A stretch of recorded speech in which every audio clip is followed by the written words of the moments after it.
عليه وآله وسلم اتق المحارم تكن أعبد الناس. صدق الله مولانا العظيم وصدق رسوله النبي الأمي الكريم، ونحن على ذلك من الشاهدين والشاكرين والذاكرين، والحمد لله رب العالمين. اللهم صل على محمد النبي الأمي وعلى آله وسلم تسليما. مومن جو فدا نقش کفے پائے نبی ہو، مومن جو فدا نقش کفے پائے نبی ہو زیر قدم آج بھی عالم کا خزینہ، ہو زیر قدم آج بھی عالم کا خزینہ. گر سنت نبوی کی کرے پیروی امت، گر سنت نبوی کی کرے پیروی امت، طوفان سے نکل جائے گا پھر اس کا سفینہ، طوفان سے نکل جائے گا پھر اس کا سفینہ. عاشق ہو برادر شہنشاہ دو عالم، عاشق ہو برادر شہنشاہ دو عالم، مشکوں سے زیادہ مبارک جس کا پسینہ، مشکوں سے زیادہ مبارک جس کا پسینہ. کر دل میں طرف ہو میرے آقا کا زیارت، کر دل میں طرف ہو میرے آقا کا زیارت. ایک آن میں آئے نبی دکھلا دے مدینہ، ایک آن میں آئے نبی دکھلا دے مدینہ. ঐতিহাসিক চরমনার অগ্রহায়ণের মাহফিলে সারা দেশ থেকে আগত আল্লাহ পাকের আশিকিন, জাকিরিন, শাকিরিন, মুহিব্বিন,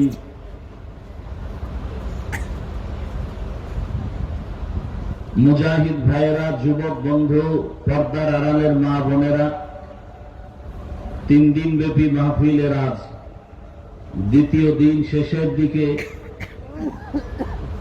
বিশাল সম্মেলনে সমাবেশ, এ মাহফিলের মধ্যমণি হযরত পীর সাহেব হুজুর চরমনাই দামাত বারাকাতুহুম, নায়েবে আমিরুল মুজাহিদিন দামাত বারাকাতুহুম সহ দেশ বরেণ্য উলামায়ে কেরাম, কেউ এখানে বয়ান করেন আমাদের কলবের খোরাক দেওয়ার জন্য, আর আমরা কলবের খোরাক নেওয়ার জন্য আসি. আল্লাহ পাক আমাদের এই ময়দান থেকে কলবের খোরাক নিয়ে যাওয়ার তৌফিক আল্লাহ দান করেন. সংক্ষিপ্ত 2-4টি কথা বলার নিয়তে কোরআনে হাকিমের যে আয়াত পড়েছি, রাসূলের একটি হাদিস পড়েছি. আল্লাহ পাক বলেন, وَأَمَّا مَنْ خَافَ مَقَامَ رَبِّهِ وَنَهَى النَّفْسَ عَنِ الْهَوَى فَإِنَّ الْجَنَّةَ هِيَ الْمَأْوَى. আল্লাহর আদালতে দাঁড়াইয়া হিসাব দেওয়ার ভয়ে দুনিয়াতেই যারা নিজেদেরকে গুনাহ থেকে ফিরায় রাখবে, বাঁচায় রাখবে, আল্লাহ তাদেরকে বিনা হিসাবে জান্নাত দান করবেন. নবীজি বলেন, ইত্তাকিল মাহারিম তাকুন আবাদান নাস, আল্লাহর নিষিদ্ধ জিনিস থেকে নিজেকে বাঁচাও তো আল্লাহ মর্যাদা মানুষের কাছে বৃদ্ধি করে দেবেন. তো আল্লাহর আদালতে দাঁড়াইয়া হিসাব দেওয়ার ভয় অন্তরে জমা করে গুনাহ থেকে বাঁচার কথা আল্লাহ বলেছেন. আল্লাহর আদালতে দাঁড়ানোর ভয় কেন? এবং আল্লাহ পাক রব্বুল আলামিন বারবার আমাদেরকে ভয়ের কথা বলেন। কোরআনের শুরুতেও ভয়, শেষেও ভয়, বারবার। যালিকাল কিতাবু লা রাইবা ফীহি হুদাল লিল মুত্তাকিন। আল্লাহ কোরআন নাযিল করেছেন মুত্তাকিনদের হেদায়েতের জন্য। মুত্তাকি কারা? যারা তাকওয়া অর্জন করে। তাকওয়ার মূল কথা আল্লাহর ভয় বা গুনাহ থেকে বেঁচে থাকা। দুনিয়াতে আমরা জানি যারা ভয়ঙ্কর তাকে মানুষ ভয় করে, ডাকাত, চোর। এক কথায় যে জালেম ভয়ঙ্করকেই ভয় করে। আমার আল্লাহ কি ভয়ঙ্কর না দয়ালু? তাহলে দয়ালু আল্লাহকে ভয় করব কেন? আল্লাহ পাক রব্বুল আলামিন বারবার, শুধু আমাকে আমাদেরকে না, যে রাসূল আল্লাহ পাকের এত প্রিয়, যার চেহারা দেখলেই ক্ষুধা নিবারণ হয়ে যায়, সেই রাসূলকেও আল্লাহ বলেন ভয় করার জন্য। ইয়া আইয়ুহান নাবিয়্যু ইত্তাকিল্লাহ ওয়া লা তুতি'ল কাফিরিনা ওয়াল মুনাফিকিন। হে রাসূল, আমি আল্লাহকে আপনি ভয় করেন, কাফের মুনাফিকের অনুসরণ করবেন না। বারবার বারবার এই ভয়। এই যে যত বয়ান হইতেছে, গতকাল আজ আমিরুল মুজাহিদিন, নাইবে আমিরুল মুজাহিদিন, আমাদের উপদেষ্টা মহোদয় ভয়ের কথা। কারণ তাকওয়া, আল্লাহর ভয় এমন একটা মেডিসিন যেটা অর্জন করতে পারলে সে বিনা হিসাবে জান্নাত পেয়ে যাবে। হরকে দারাত খৌফা কদর দিনদান জান্নাতুল মাওয়া বেহদ ওরা মাকাম জুজবাহা কচি যে মখাজ ইনসো যা ফজলে উআ মস্তে দর জুমলা জাহা। একদিকে আল্লাহ বলেন আমাকে ভয় করো, অন্যদিকে আল্লাহ বুঝাইতে চান আমি চাই না কেউ আমার গোলাম জাহান্নামে যাবে। আমি আল্লাহ চাই আমার মোহাব্বতের প্রত্যেকটা বান্দা বান্দি জান্নাতে যাক। কারণ আমি আল্লাহ বড় আদর করে মানুষ বানাইছি। আমি আল্লাহ এত মোহাব্বত করে বান্দা বান্দি বানাইলাম, এমন আদর মোহাব্বত করে কোন প্রাণী আমি সৃষ্টি করি নাই। আমি আল্লাহ মোহাব্বত করে বানাইছি কেমন? আল্লাহ বলেন ওয়া খুলিকাল ইনসানু যায়ীফা। আমি মানুষ বানাইছি বড় দুর্বল করে। দুর্বল মানুষটা কেমন? একটা মশার কাছেও দুর্বল, একটা পিপিলিকার কাছেও দুর্বল, মেঘার বেলায় দুর্বল, খানার বেলায় দুর্বল। যদিও দুর্বল করে বানাইলাম, তবে সব মখলুকতের মধ্যে মর্যাদা সবার উপরে দিয়েছি। মানুষ যদিও দুর্বল, মর্যাদা দুর্বল না। এ কারণে আল্লাহ পাক দুনিয়ার সব মখলুকতের মাঝে মানুষের সম্মান বাড়ায় দিলেন। দুর্বল মানুষটাকে মর্যাদা দেওয়ার কারণে শক্তিশালী বাঘ মানুষকে সম্মান করে, শক্তিশালী গরু দুর্বল মানুষের সম্মান করে। কারণ আল্লাহ মানুষকে বড় আদর করে বানাইছেন। উজানির জমিনে ঘুমন্ত কারি ইব্রাহিম রহমাতুল্লাহ আলাইহি, যার রুহানি ফায়জ ও বারাকাতের এই ময়দান, উজানির কারি ইব্রাহিম রহমাতুল্লাহ আলাইহি তিনিও রুহানিয়াতের ফায়জ ও বারাকাত নেওয়ার জন্য রশিদ আহমদ গঙ্গুহি রহমাতুল্লাহ আলাইহির দরবারে গিয়েছেন। ওই উজানির জমিনের ঘটনা সবাই জানেন যে জঙ্গল সাফ করতে গিয়ে দেখে একটা বাঘ তার বাচ্চাকে দুগ্ধ পান করায়। উজানির কারি সাহেব হুজুর বললেন, বাঘ বনি আদম শ্রেষ্ঠ জাতি এখানে বসবাস করার জন্য আসছে, তুমি তোমার গন্তব্যে চলে যাও। বলতে দেরি, বাঘ তার বাচ্চা নিয়ে জঙ্গল পাহাড়ে যাইতে দেরি করে নাই। খাকো বাঘ আবু আতিশ বন্দান বানানে তু মুর্দা বাহক জিন্দান। চরমনের জমিনে ঘুমন্ত ওলিয়ে কামেল সৈয়দ ইসহাক রহমতুল্লাহ আলাইহির ঘটনা শুনেছি। বয়ান করতেছেন, বয়ান যখন চলতেছে ময়দানের ভেতরে যেমন কিয়ামতের মাঠ শুরু হয়ে গেল, গলা কাটা মুরগির মতো মানুষ কান্না করে।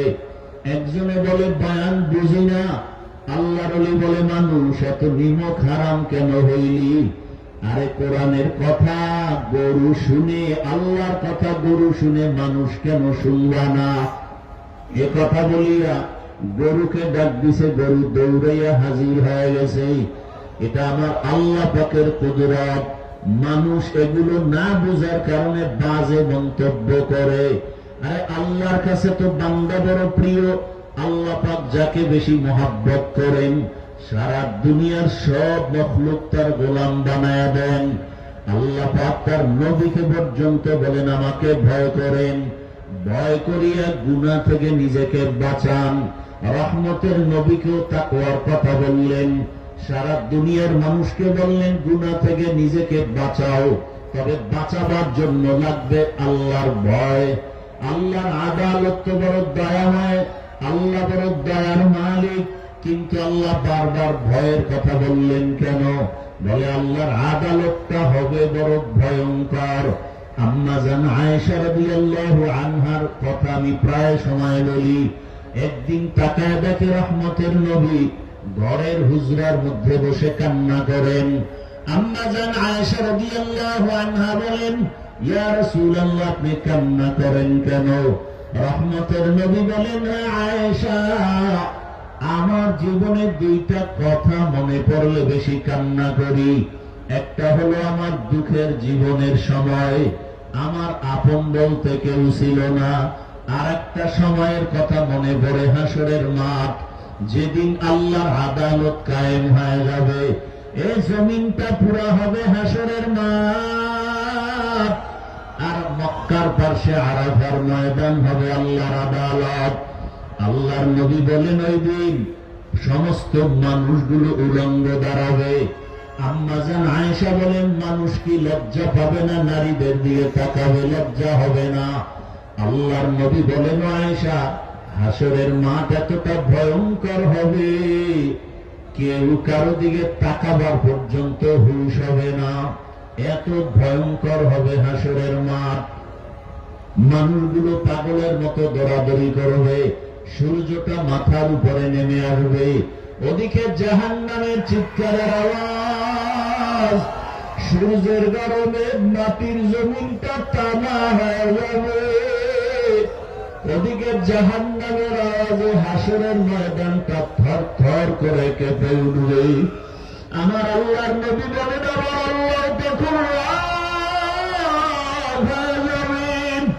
আমার আল্লাহ তখন দয়াময়ের সুরাত পাল্টাইয়া আল্লাহ পাক রাগান্বিত আওয়াজ দিবেন। এমন এক ভয়ঙ্কর আওয়াজ, লিমানিল মুলকুল ইয়াওম লিল্লাহিল ওয়াহিদিল কাহ্হার। আল্লাহ পাকের কুদরতি আওয়াজে হাসরের ময়দানটা থরথর করে কেঁপে উঠবে। ওদিকে জাহান্নামের আওয়াজ, জাহান্নাম চিল্লাইতে থাকবে আর বলবে, আল্লাহ গুনাহগার গুলো কোথায়? গুনাহগার গুলো আমার পেটে দাও, আমার পেটে ক্ষুধা। আল্লাহ বলবেন, ফেরেশতারা জাহান্নামকে ফিরায় রাখো। জাহান্নাম যদি সামনে আগায় বিচার করা সম্ভব হবে না। 70,000 শিকল লাগাইয়া জাহান্নামকে ধরিয়েও রাখতে পারবে না। উম্মতেরা পাগলের মতো দৌড়াবে। এই অবস্থা দেখে নবী বলেন, সব নবীদের কান্নার আওয়াজ। আদম নবী কাঁদবেন নিজের চিন্তা পেরেশানি, মুসা নবী কাঁদবেন, ঈসা নবী কান্না করবেন। এমন এক পরিস্থিতি হবে, উম্মতেরা পাগলের মতো নবীদের কাছে গিয়ে বিমুখ হয়ে যাবে। সর্বশেষ উম্মতেরা গরম সহ্য করতে পারবে না, তালাশ করবে আখিরি নবী কোথায়। আল্লাহর নবী কথা বলার পরে আম্মা জান বলেন, নবী আপনাকে কোথায় পাওয়া যাবে? উম্মতেরা কোথায় পাবে? আম্মা জানকে নবী বলেন, আয়েশা ওই হাসরের কঠিন সময় আমি মাকামে মাহমুদে রবের দরবারে সেজদায় পড়ে কান্না করব। মুসা নবী কাঁদবেন নিজের ফিকিরে, উম্মতের চিন্তা নাই। ঈসা নবী কাঁদবেন, উম্মতের চিন্তা নাই। আর আমি মুহাম্মদ সেজদায় পড়ে কান্না করব, একবার নিজের চিন্তা করব না। বারবার বলবো আমার উম্মত, ও আল্লাহ আমার উম্মতের বাঁচাও, আমার একটা উম্মত যেন জাহান্নামের আগুনে না যায়। কারণ আমার উম্মত জাহান্নামের আগুন সহ্য করতে পারবে না। ওই জাহান্নামের আগুন এত ভয়ঙ্কর আগুন। আল্লাহ তাআলা বলেন আল্লাতী তাত্তালিউ আলাল আফইদা, জাহান্নামের আগুন শরীরের যে কোনো জায়গায় লাগা মাত্র কলিজা পর্যন্ত ভুনা হয়ে যাবে। আল্লাহর আদালতে রহমতের নবীর কান্না, এমন এক অবস্থা আল্লাহ বলবেন নবী আপনি কাঁদবেন না, মাথা উঁচু করেন, আপনার উম্মতগুলো ধরে ধরে জান্নাতের রাস্তায় নিয়ে যান। আল্লাহর নবী বলেন তখন আমি মনের আনন্দে আমার উম্মতগুলো ধরে ধরে আমি জাহান্নাম থেকে বাঁচায় জান্নাতের পথে হাউজে কাউসারের কিনারায় নিব। আম্মা জান আয়েশা রাদিয়াল্লাহু আনহা বলেন ইয়া রাসূলুল্লাহ, আপনি কোটি কোটি মানুষের মধ্যে উম্মতের চিনবেন কি করে? নবী বলেন আমার যারা খাঁটি আশিক, এরা দুনিয়াতে ওযু বানাইয়া 5 বেলার নামাজ আদায় করত, হাসরের ময়দানে ওই ওযুর জায়গাগুলো নূরের আলোতে ঝলমল করতে থাকবে। আমি নবী দেখে দেখে বাছাই করে করে জান্নাতের পথে নিয়ে যাব। আল্লাহ পাক নবীর কান্না দেখিয়া সহ্য করতে পারবে না, ওদিকে জাহান্নামের চিৎকার বন্ধ হয় না। আল্লাহ কুদরতের একটু পানি দিয়া বলবে রে ফেরেশতা জাহান্নামের গায়ে ছিটা দাও, জাহান্নামের গায়ে ছিটা দাও। মাত্র জাহান্নাম পেছন দিকে দৌড়াবে, ধরে রাখতে পারে না। ফেরেশতারা বলবেন ও দয়ার মালিক, যেই জাহান্নামের 70,000 শিকল লাগাইয়া ধরে রাখা যায় না, এমন কি রহমতের পানি দিলেন যে জাহান্নাম পেছন দিকে দৌড়ায়? আল্লাহ পাক বলবেন এটা জমজমের পানিও না, রৌদ্রের পানি, বৃষ্টির পানিও না, সমুদ্রের পানিও না, এই বরকতের পানি আমার মুহাব্বতের নবীর উম্মতের চোখের পানি। এই চরমনের ময়দানে কান্নার আওয়াজ কত আজের প্যান্ডেলে যায়, কিন্তু চরমনার মাঠে উজানির মাঠে আসলেই মনে হয় যেন দুনিয়া বলতে কিছুই নাই। আমি কিসের পিছনে দৌড়াই, কিসের বাড়ি, কিসের গাড়ি, কিসের টাকা পয়সা, কিছুই না। ওরে এখানে আসার পরে বাড়ির চিন্তা নাই, গাড়ির চিন্তা নাই, ঘরের চিন্তা নাই, টাকার চিন্তা নাই। এখানে আসার পরে একটাই চিন্তা, আমার মালিক, আমার মালিকের তো এখন আমি পাইলাম না। টাকা পাইলাম, বাড়ি পাইলাম, গাড়ি পাইলাম, আমার মালিকের পাই নাই। আল্লাহর বান্দার অন্তরের মধ্যে মাওলার এক মুহাব্বতের আগুন জ্বলিয়ে উঠে, আর চোখের পানি ছেড়ে গুনার জন্য তওবা করে আর কান্না করে। এ জীবনে না করিলাম বান্দাগি, গুনাহ করে কাটাইলাম জিন্দেগি, গুনাহ করে কাটাইলাম জিন্দেগি। তওবা করে আবার তওবা ভাঙ্গিলাম,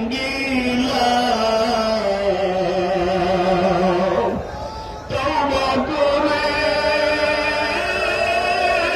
আবার তওবা ভাঙ্গিলাম। অবশেষে খাঁটি তওবা করি করিলাম অবশেষে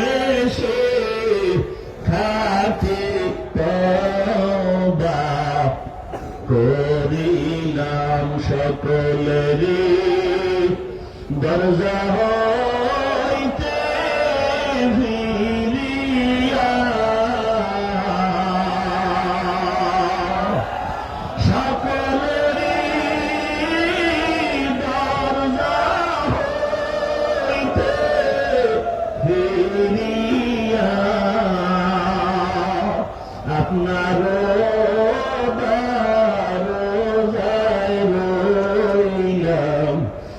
পড়িয়া চরণার ময়দানে রইলাম পড়িয়া আপনি যদি মাফ না করেন বান্দারে আপনি যদি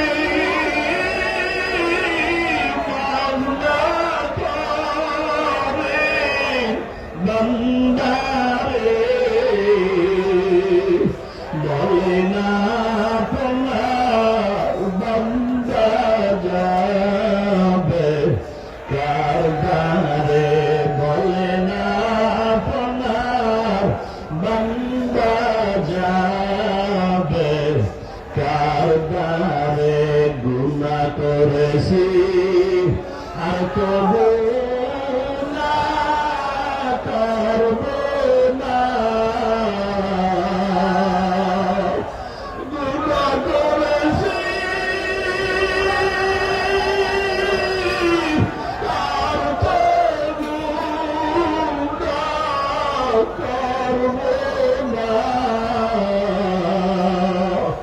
দয়া করে মাফ করে দেন রব্বানা দয়া করে মাফ করে দেন রব্বানা আল্লাহ ময়দান থেকে কাউকে খালি ফিরে দিবেন না আল্লাহ গুণমুক্ত জীবন দান করে আল্লাহ আপনার খাস অলিদের বন্ধু হইয়া কলবের খোরাক নিয়ে বিদায় হওয়ার তৌফিক দান করেন আল্লাহ আমাদের সবাইকে